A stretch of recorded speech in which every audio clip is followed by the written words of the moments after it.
Good morning, dear students of ninth class. I am going to teach you English. I am your English teacher. Today I am going to teach you this book, Behave. Please open the first chapter, page number 6, paragraph 4. We are going to start from here. मैंने इस chapter में आपको पहले बताया था, इस chapter का नाम क्या है, फन दे हैड। इस चैप्टर में आपको बताया गया है द फन दे हैड। इसमें बताया गया है कि इस चैप्टर को फ्यूचर के हिसाब से सेट किया गया है कि भविष्य में एक समय ऐसा आएगा, आज से 100 सालों बाद या 200 सालों बाद, कि उस समय सारा सब कुछ कंप्यूटराइज होगा। मतलब आप कहने का मतलब ये है, आपको स्कूल नहीं जाना पड़ेगा। आपके घर में रूम में ही एक मैकेनिक रोबोट होगा, वो आपका टीचर होगा। उसी में आप जो कुछ टाइप करेंगे उसी के अकॉर्डिंग वो सवाल पूछेगा, उसी के अकॉर्डिंग वो करेगा। इस तरह से एक ये स्टोरी है। तो उस समय बताया गया है कि बच्चे क्या करते हैं, बच्चों को पता ही नहीं है कि बुक्स किस तरह की कागज़ की होती हैं। उन्हें जो स्क्रीन पे जो बुक आती हैं पढ़ते हैं, मूविंग लेटर्स होते हैं, वो उनके लिए बुक्स होती हैं। और जो रोबोट खड़ा रहता है उनके सामने, मैकेनिकल टीचर है, रोबोटिक टीचर है, वो उनके लिए टीचर होता है। उनके लिए टीचर ह्यूमन बींग्स जैसे हम लोगों की तरह, इंसान की तरह नहीं होते हैं, ये बताया गया है इसमें। तथा इसमें ये भी बताया गया है कि जैसे हम उस चैप्टर का नाम पढ़ते हैं fun they had. Fun they had मतलब वो, फन का मतलब क्या होता है, आनंद, मजाक, हंसी मजाक। दे हैड मतलब उनके पास था, या वो उनके पास वो आनंद था जो हमारे पास नहीं है। यहाँ इस चैप्टर के टाइटल के अकॉर्डिंग ये कहना चाह रहे हैं कि जो हमारे ऐसे लोग हैं, प्रीवियस लोग, उन्होंने हम लोगों को प्रीवियस लोग बोला है, या प्रिमिटिव्स की तरह बोला गया है कि हम 100-200 साल पहले हुआ करते थे। क्योंकि आगे की कल्पना है 100-200 साल की, 2000 वो सॉरी 2157 की का इमेजिनेशन है।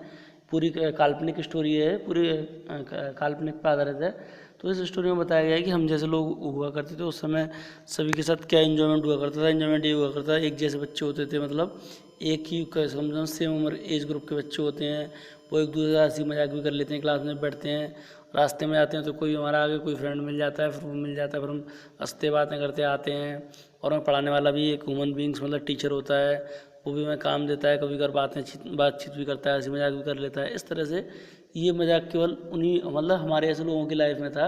और जो आगे जो जनरेशन आने वाली है उनकी लाइफ में इस तरह के हंसी मजाक नहीं होंगे, क्योंकि वो एक छोटे से कमरे में बैठ के रोबोट के सामने बैठ के केवल टेस्ट दे रहे हैं। रोबोट के उन्होंने टेस्ट ही देगा, उनसे उनकी पर्सनल बातें नहीं कर पाएगा, उनसे उन्हें ये रोबोट ये फील नहीं कर पाएगा कि आज आप दुखी से क्यों लग रहे हो, परेशान क्यों हो, आपके सर में दर्द है। ये चीज़ें केवल ह्यूमन बींग्स ही समझ सकते हैं, फीलिंग्स को। तो इसमें दो मेन करेक्टर हैं, एक मार्गी और टॉमी। मार्गी है जो लड़की है, जो 11 साल की है, और टॉमी 13 साल का है। दोनों भाई बहन हैं। उन्हें एक बुक मिलती है जो उनके दादाजी के ज़माने की है। दादाजी उन्हें बताया कि इस तरह की बुक होती है, कागज़ की बुक देखी, और उन्होंने रियल बुक देखी, सरप्राइज हो गए कि बुक ऐसी होती है, इसमें जो मूविंग भी नहीं कर रहे हैं, इस तरह से वो सोच रहे हैं। जैसे मैंने आपको बता दिया था, यहाँ पे कि दोनों भाई बहनों के बीच में कन्वर्सेशन होता है कि बुक्स ऐसी होती हैं, कागज़ की होती हैं, तो वो सरप्राइज़ कर रहे हैं। वो मार्गी है, उसे स्कूल से थोड़ी सी हेट है, नफ़रत है। और उसका जो रोबोटिक टीचर है, उसका जो ज्योग्राफी सेक्टर है वो ख़राब हो चुका है। तो मार्गी की माँ ने उसे बुलाया है, काउंटी इंस्पेक्टर मतलब मैकेनिक को बुलाया है। वो वहाँ आता है और उसे सही करने के लिए। उसके बाद देखिए क्या होता है, हम पढ़ने जा रहे हैं, यहाँ से पढ़ेंगे बेटा, ठीक है ना।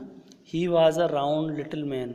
ही उस काउंटी इंस्पेक्टर, उस मैकेनिक को के बारे में बताया गया है, वो कैसा है, राउंड। राउंड मतलब गोल मटोल से मुंह का है। Man with a red face, और उसका फेस क्या लाल लाल सा हो रहा है उसका चेहरा। And a whole box of tools with dials and wires. और उसके पास क्या है, और उसके पास उस जो डायल और तारों के सहित औजारों का एक पूरा बॉक्स है उसके पास। ही स्माइल्ड, वह मुस्कराता है। एट मार्जी, मार्गी की तरफ देख के वह मुस्कराता है। And gave her an apple, और उसे क्या देता है, बच्चों को एक एप्पल देता है। जैसे हम अगर कहीं जाते हैं या किसी दुकान पे आते हैं तो छोटे बच्चों को बहुत से लोग दुकानदार वगैरह क्या देते हैं, एक टॉफ़ी दे देते हैं बच्चों को खुश करने के लिए। ऐसे ही वो उस बच्चे को क्या दे रहा है, मार्गी को एन एप्पल देता है।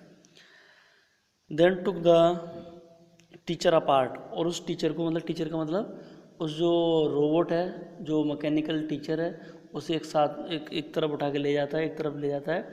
जैसे हमारे यहाँ कोई मान लो एलईडी ख़राब हो गई या टीवी ख़राब हो गई, तो मैकेनिक एक साइड में उसे उठा के रख लेता है, फिर अपने अकॉर्डिंग उसको खोलना कसना जो कुछ करना होता है, उसकी जो कमियाँ होता है फाइंड आउट करता है। ऐसे ही ये कर रहा है। Margie had hoped that he wouldn't know how to put it together. मार्गी को ऐसा लग रहा था कि शायद इस आदमी को इसे पुट इट टुगेदर, इसे जोड़ना नहीं आता, मतलब इसे सही करना नहीं आता है. पुट इट टुगेदर मतलब जोड़ना है, सही करना. But he know how all right and after an hour और सो. मगर उसे ये आशा नहीं थी कि बहुत जल्दी सही हो जाएगा या आधे एक घंटे में सही कर देगा. But he knew how all right, लेकिन जो मैकेनिक है उसे बहुत अच्छी तरह से पता है कि कैसे उसे ठीक किया जा सकता है. एंड आफ्टर एन आवर, और एक घंटे बाद आ जाता है. देयर इट वाज अगेन, वो दोबारा आता है. लार्ज एंड ब्लैक एंड अगली, बड़ा काला और बदसूरत उसे लेके, जो उसका वो टीचर था, मतलब मैकेनिकल मशीन थी, robot with a big screen on which all lessons were shown. बड़ी स्क्रीन पे उसके सारे जो लेसन है वो दिख रहे हैं, कौन कौन से लेसन मिल रहे हैं. मतलब रोबोटिक टीचर के अंदर ये लगी हुई है और स्क्रीन, उस पर सारी चीज़ें दिखते हैं. ठीक है बेटा. कुछ lessons are shown and the questions were asked, और उसमें जो लेसन दिख रहे हैं उनमें जो क्वेश्चन पूछे गए थे वो भी दिख रहे हैं. दैट वाजंट सो बैड, वह इतना बुरा नहीं था. यह टीचर के बारे में बात हो रही है. द पार्ट मार्गी हेटेड, जिस पार्ट से मार्गी हेट करती थी, मतलब क्वेश्चन आंसर पूछने वाले से. Most was the slot where she had